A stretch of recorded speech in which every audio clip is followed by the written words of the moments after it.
ভাষার জন্য জীবন দেওয়া ইতিহাসে এমন উদাহরণ বিরল। 1952 সালে 21শে ফেব্রুয়ারি ঢাকার রাজপথে গর্জে উঠেছিল ছাত্র সমাজ। তাদের কণ্ঠে শুধু একটাই দাবি, আমার ভাষা, আমার অধিকার।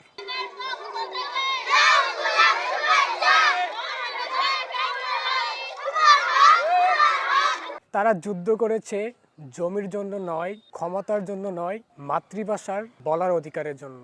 রফিক, সালাম, বরকত, জব্বর, তাদের বুকের তাজা রক্তে রঙিন হলো বাংলা মায়ের মাটি। তাদের এই আত্মত্যাগ আমাদের শিখিয়ে দেয়, ভাষাই আমাদের গর্ব, ভাষাই আমাদের আত্মা। আজ বিশ্ব মনে রেখেছে 21শে ফেব্রুয়ারি আন্তর্জাতিক মাতৃভাষা দিবস। একটি জাতির শক্তি তার ভাষায়। আসুন আমরা আমাদের মাতৃভাষাকে ভালোবাসি, সম্মান করি এবং আগামী প্রজন্মের কাছে নতুনভাবে গৌরবময় হিসাবে তুলে ধরি। ভাষা শুধু শব্দ নয়, এটি ইতিহাস, সংস্কৃতি ও পরিচয়। আসুন আমরা এটি সংরক্ষণ করি ও উদযাপন করি। ভাষার জন্য ভালোবাসা, ভাষার জন্য আত্মত্যাগ, এটাই আমাদের গর্বের ইতিহাস। আসুন আমরা সবাই মিলে আমাদের মাতৃভাষাকে শ্রদ্ধা জানাই।